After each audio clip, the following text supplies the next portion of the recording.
학번과 이름 보내주세요.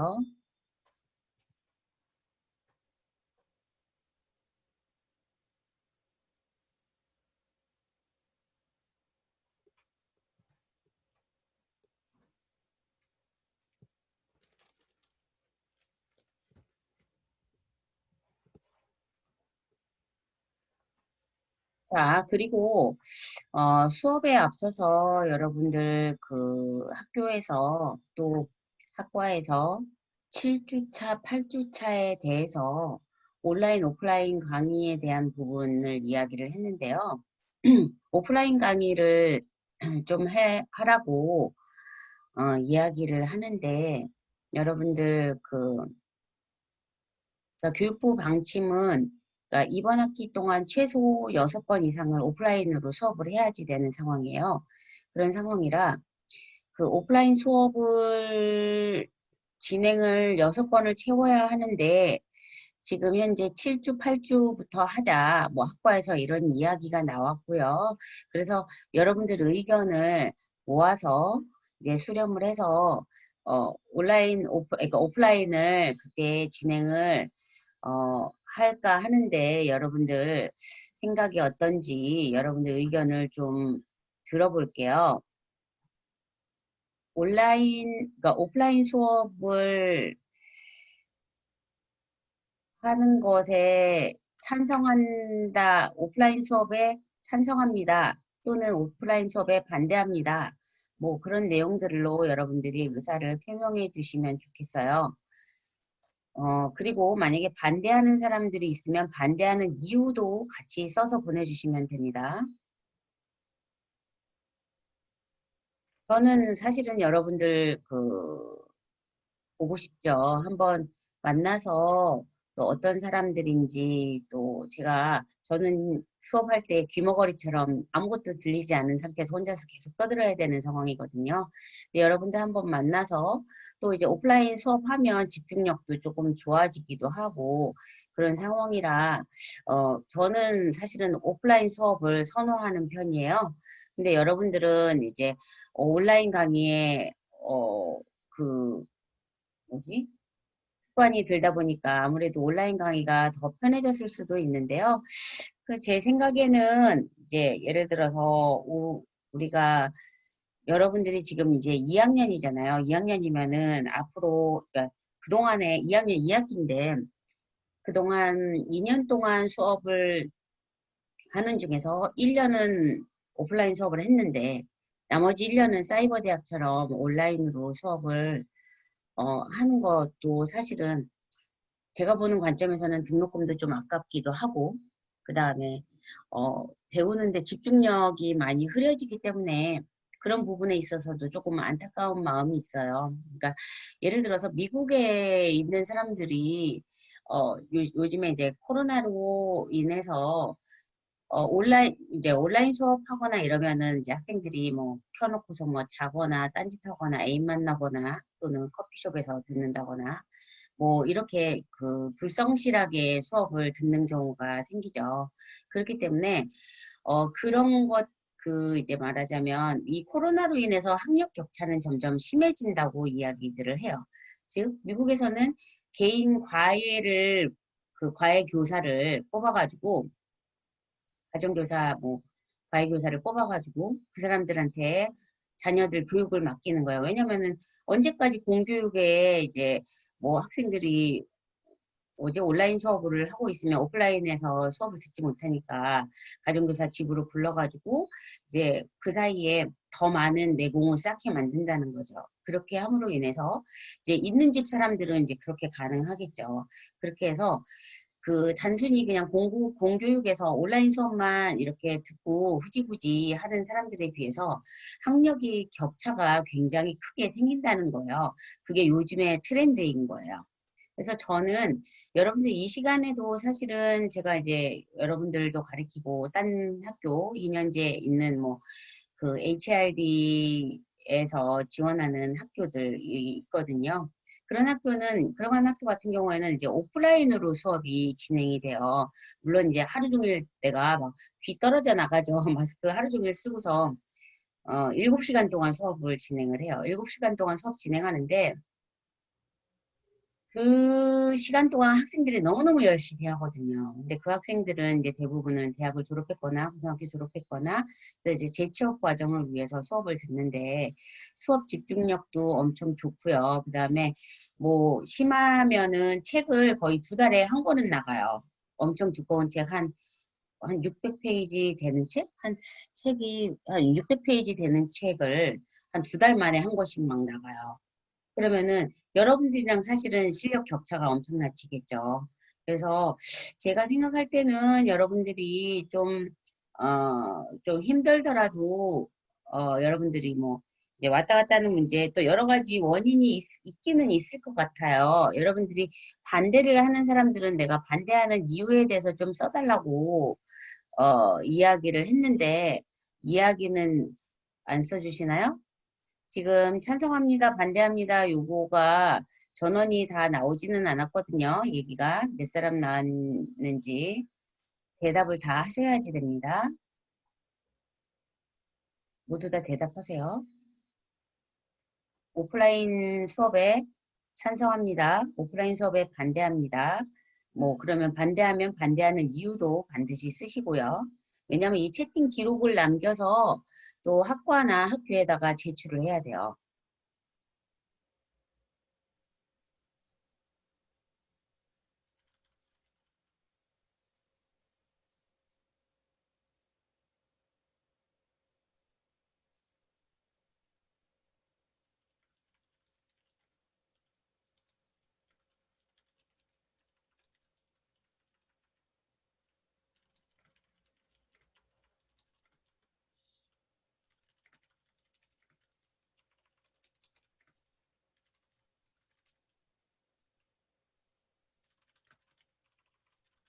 음,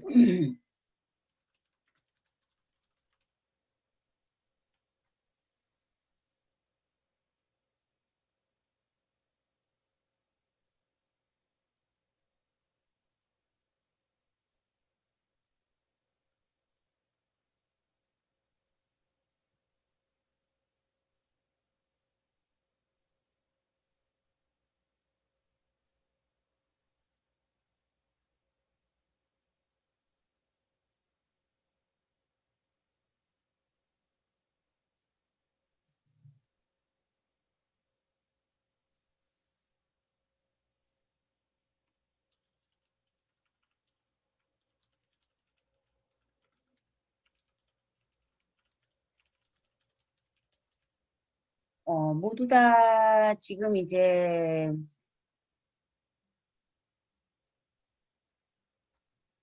그 답을 대부분 다 보내셨나요?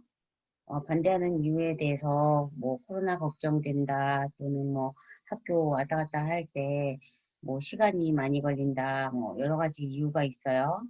그리고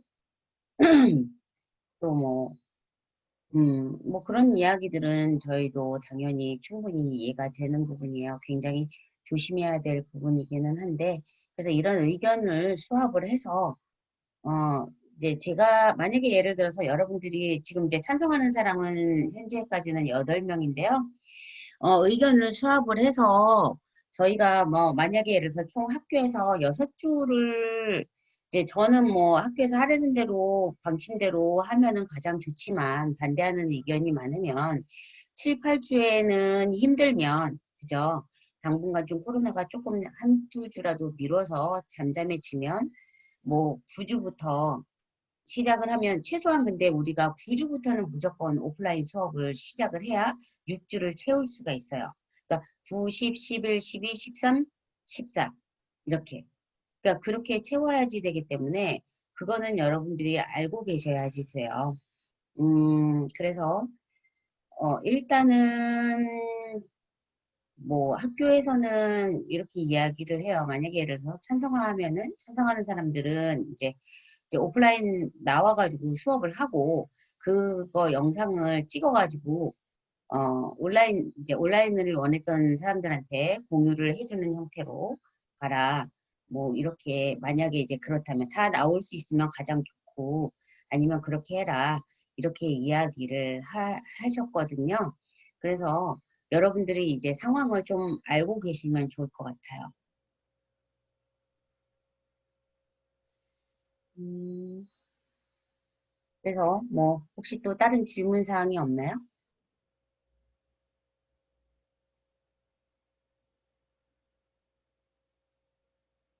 자, 이제 질문 사항이 없으면 수업을 이제 진도를 나가볼 건데요. 우선은 제가 단톡방에다가 여러분들 저거를 올려드렸어요. 프로그램을, 그러니까 PPT 자료 올려드렸고요. 오늘 수업할 PPT 자료들을 올려드렸고, 또 하나는 패스워드 크래킹하는 프로그램을 하나 올려드렸어요. 이게 오늘 이 두 가지가 진행이 될 건데요. 그 PPT 자료 한번 제가 열어봅시다.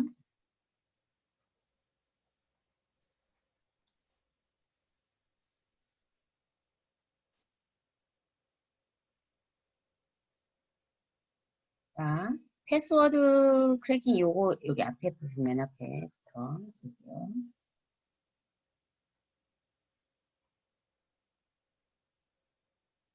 잠시만요. 제가 녹화를 하고 있나요?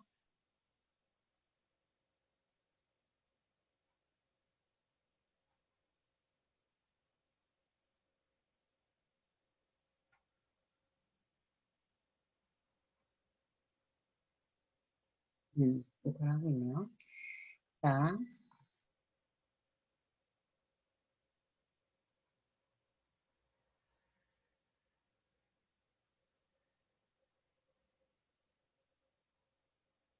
패스워드 크래킹 중에서 이제 오늘은 다뤄질 부분이 뭐냐면 여러분 패스워드 크래킹 하면 뭔가요? 비밀번호를 알아내는 거가 패스워드 크래킹이죠. 즉 예를 들어서 해킹 툴 같은 것을 이용을 해서 우리의 비밀번호를 알아내서 뭐 크래킹을 당할 수도 있겠죠. 이제 그런 건데요. 패스워드 크래킹에 대해서 패스워드 크래킹이 뭔지 이번 내용에서는 또 윈도우 인증에 대한 내용이 나오고요. 그 다음에 아까 그 세 번째로는 뭘 하냐면 패스워드 크래킹 프로그램을 이용을 해서 패스워드를 크래킹하는 거를 한번 해보도록 할게요. 그래서 그 우리가 가지고 있는 패스워드가 얼마만큼 빠른 속도 안에 그 크래킹이 되는지 그것을 확인해 보고 그래서 패스워드가 패스워드에 설정하는 설정값이 얼마나 중요한지를 확인을 해보고요. 그 다음에 윈도우 시스템의 인증 구조를 또 확인을 해볼 건데요. 이 부분은 오늘 시간에는 힘들고요. 다음 주 시간에, 다음 시간, 즉, 아마 다음 시간이 추석 지나고 그 다음 주가 되겠네요. 그 주부터 이제 여기는 진행을 할 거예요. 그리고 패스워드 크래킹 수행하는 부분들을 진행을 할 거고요. 그래서 그것을 통해서 여러분들이 이제 가지고 있는 비밀번호들이 얼마큼 취약한지 그것들을 확인하는 작업을 해보도록 하겠습니다. 자, 패스워드 관리. 패스워드의 관리는 사실은 보안의 첩경이라고 할 수 있어요. 그러니까 보안 여러분들이 만약에 예를 들어서 2012 서버나 또는 윈도우 10을 사용을 해서 여러분들이 패스워드를 사용을 하는데 와 비밀번호 치기 귀찮아. 그래서 비밀번호 넣을까? 비워도. 그러면은 어떻게 되나요? 누군가가 만약에 여러분들을 이제 해킹하기 위해서 들어오잖아요. 그러면 그 순식간에 비밀번호가 없으니까 이제 활개를 치고 여러분들의 중요한 정보를 빼나갈 수 있게 되겠죠. 그래서 제일 중요한 거는 비밀번호를 제대로 설정하는 게 되게 중요하죠. 비밀번호 설정하는 게 중요하고 컴퓨터 보안에서의 첩경은 비밀번호고 그 다음에는 또 어떤 것들이 있나요? 윈도우즈 업데이트 해가지고 보안 업데이트를 한다든가 이런 것들은 가장 중요한 컴퓨터 보안의 그 첩경이 되는 것입니다. 그래서 여기에서 보시면 좋지 못한 패스워드, 즉 크래킹 당하기 쉬운 패스워드에 대한 내용이 나오고 있는데요. 길이가 너무 짧거나 너린 패스워드 이런 경우에 그러니까 빈값 아까 제가 말씀드렸죠. 비밀번호 설정하기 귀찮아가지고 널값으로 넣어놓으면 당장에 이제 그 해킹을 당하게 될 수가 있는 거죠. 그리고 또는 사전에 나올 만한 단어들, 애플 뭐 이런 단어들 있죠. 애플 같은 이런 단어들은 사전에 나와서 기억하기는 쉽겠지만 일단은 크래킹을 할 때 그런 사전에 나오는 단어들의 조합을 먼저 이렇게 돌리기도 하거든요. 그래서 그런 부분 또는 키보드에서 일렬로 키를 나열한 패스워드, 사용자 계정 정보에서 유추 가능한 단어들로 구성된 패스워드. 이거는 뭔가요? 여러분들이 아이디 있죠? 아이디를 비밀번호의 일부분으로 넣는 거야. 그러면은 이제 우리가 보통 왜 비밀번호 설정을 할 때 아이디에다가 뭐 다른 숫자를 뭐 조합한다든가 이렇게 해가지고 비밀번호 설정하면 거기에서 사용자 계정 정보가 포함되어 있는 비밀번호로 설정은 불가능합니다. 뭐 이런 식의 메시지가 나오기도 하죠. 그렇기 때문에 왜냐하면 그렇게 설정을 했을 경우에 사용자 비밀번호가 유출될 가능성이 크기 때문에 그런 형태로 설정하는 것 자체도 좋지 못한 패스워드의 일종이라고 보시면 됩니다. 그래서 좋은 패스워드는 뭐냐면 당연히 기억하기는 쉬워야 되지만 크래킹하기 어려운 패스워드. 즉 예를 들면 복잡한 패스워드 설정법 해가지고 뭐 예를 들면 숫자를 넣고 영문자, 대문자, 소문자 넣고 그 다음에 특수문자 넣고 뭐 이런 것들의 조합을 전체를 다 조합해서 비밀번호를 만들어라. 뭐 이런 이제 조건으로 패스워드를 만들 경우에는 좋은 패스워드가 될 수 있겠죠. 근데 사실은 그렇게 만들어서 기억하기 쉬운 패스워드를 만드는 것도 쉬운 일은 아니죠. 자, 그 다음에 이제 패스워드 크래킹에 대해서 패스워드에 대해서 이제 패스워드를 해시와 암호에 대해서 한번 볼게요. 해시와 암호, 즉 해시는 뭐고 암호화는 뭔가에 대해서 보는데요.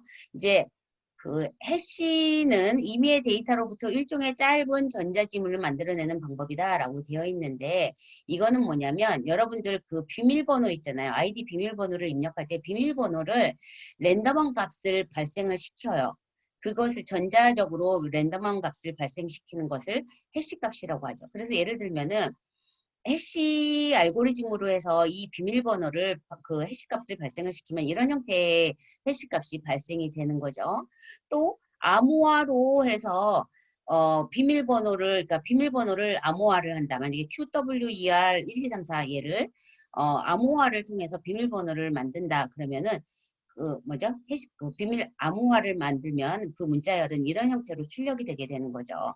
그런데 해시값과 암호화의 차이점은 뭐냐면은 해시값은 해시 알고리즘을 통해서 해시값을 발생을 시켰는데 역해시는 불가능해요. 즉, 이 원래의 비밀번호를 알아내는 것은 불가능하죠. 그런데 암호화 같은 경우에는 키값을 이용해서 암호화를 하기 때문에 이 암호화된 이 값을 다시 그 키값을 활용을 해서 복구화할 수 있는 거죠. 그래서 원래의 비밀번호를 알아낼 수가 있게 되는 거죠. 그래서 해시와 암호화의 방법의 차이점을 알아두시면 됩니다. 그래서 로마 시대의 암호화 방식에 대해서 보면요. 로마 시대 때는 기본적인 치환 방식이 세 자리씩 알파벳을 밀어내서 대응하는 글자로 치환한다. 이렇게 되어 있는데요. 즉 A, B, C, D, E, F, G 알파벳 순서가 있잖아요. X, Y, Z까지 있죠. 그런데 여기 앞에는 원래 뭐가 있나요? A, B, C, D. 만약에 이거를 루프를 돌리면 X, Y, Z이 있겠죠. 그래서 X, Y, Z, A, B, C, D, E, F, G, H, I, J, K, L, M, N 에서 이렇게 쭉 또 X, Y, Z 이렇게 가죠. 그래서 얘를 숫자를 여기 앞에 A 앞에는 뭐가 있나요? Z, Y, X가 존재하죠. 그래서 세 번째 텍스트를 밀면 뭐가 되나요? A는 X가 되는 거죠. 그리고 B는 Y가 되고 C는 Z가 되고 그 다음에 D는 A부터 시작을 하는 거죠. 이런 형태로 해서 알파벳을 밀어서 사용을 하는데요.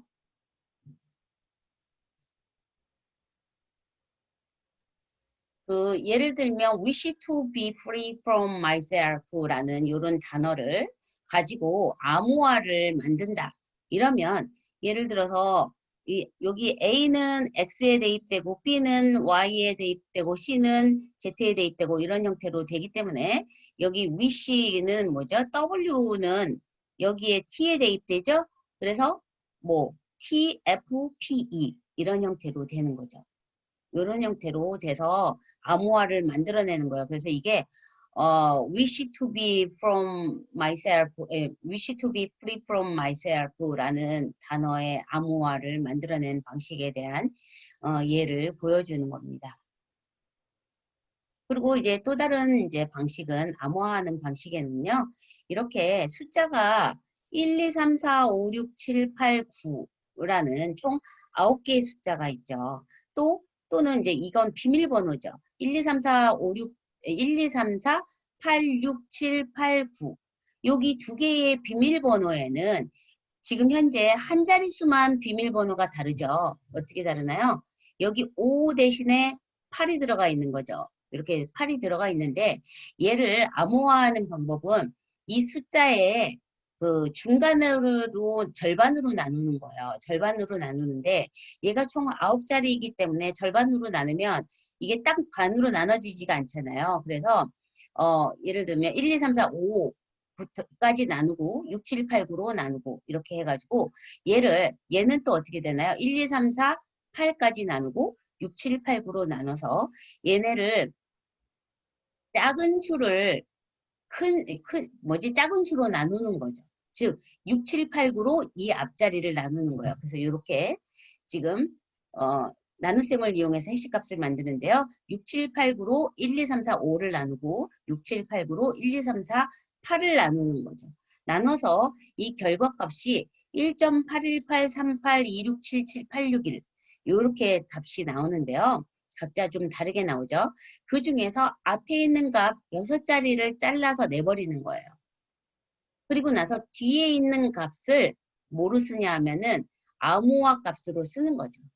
그래서 이거 해시 값으로 사용을 하는 건데요. 그러면은 여기서 뒤에서 몇 자리를 떼어냈나요? 2677861 해서 총 7자리를 떼어내서 얘를 이제 사용을 하고 얘도 7자리 똑같이 이게 떼어내서 사용을 하는데 여러분들 두 개가 5하고 8, 요 숫자가 하나씩밖에 다르지 않은데도 해당하는 그 해시 값은 완전히 다른 값으로 발생을 했죠. 그런데 여러분들 제가 아까도 이야기했지만 해시 값이 발생하고 나서 역해시가 불가능하다고 했잖아요. 불가능한 이유는 뭐냐면 예를 들어서 이렇게 해시값이 발생하고 나면 이 앞에 자리는 버려버렸잖아요. 그래서 이 앞에 자리 이 값을 이 값이 있어도 이 앞에 자리 버려진 값이 원래의 수가 이 버려진 값이 얼마인지 모르기 때문에 이 원래의 값을 알아낼 수가 없는 거죠. 그렇기 때문에 해시값이 해시가 불가능한 그런 점이 있습니다. 해시값을 만들어내는 방법에 대한 예를 또 알려드렸고요. 그다음에 이제 솔트라는 부분이 있죠. 솔트는 뭐냐면 그러면은 우리가 예를 들어서 그 예를 들면 우리가 윈도우 2012 서버 안에는 어드미니스트레이터라는 계정도 있고요. 그 다음에 뭐 게스트 계정도 있고, 그 다음에 테스트 1이라는 계정, 유저 1, 뭐 유저 2, 유저 3, 유저 4, 5, 6, 뭐 이런 식으로 이제 유저를 만들어낼 수가 있는데요. 그 중에서 만약에 예를 들어서 어드미니스트레이터랑 유저 1의 비밀번호가 같다고 상상을 해보세요.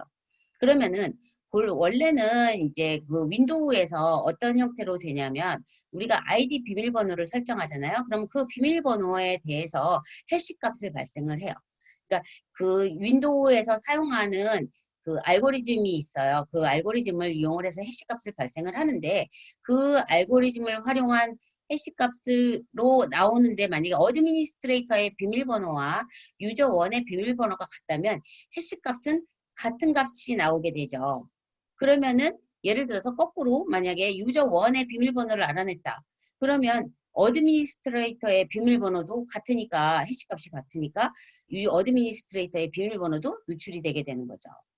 그래서 그런 문제를 예방하기 위해서 솔트, 즉 소금이죠. 소금을 치는 거야. 즉 그러니까 소금을 가미해서 예를 들어서 비밀번호에 변형을 주는 거죠. 해시값을 만들어낼 때. 그래서 여기에 이제 그래서 솔트라는 방법은 그 해시값을 그러니까 뭐죠? 비밀번호의 해시값에 이제 1 솔트 특정한 값을 입력을 해서 추가하는 방법인데요. 여기에 보시면은 예를 들어서 EODLF 골뱅이 느낌표 11이라는 요 비밀번호 있잖아요. 이 비밀번호를 해시값으로 발생해가지고 원래는 그 윈도우에선 샘 파일이라는 곳에다가 저장을 해요. 저장을 하는데 얘는 윈도우에서는 MD5 알고리즘으로 해시값을 만들어내거든요. 그래서 얘는 이제 패스워드를 크래킹하는 그런 프로그램의 일종인데요. 여기에서 우리가 여기에 EODLF 골뱅이 느낌표 111 요 값을 여기다가 넣고요. MD5 알고리즘을 이용을 해서 해시 값을 발생을 시키는 모습을 볼 수가 있어요. 이런 형태로 이제 발생을 하는데요. 일단 지금 쉬는 시간이 됐으니까요. 10분 쉬었다가 계속 하도록 하겠습니다. 여러분들 6시 10분에 시작하겠습니다.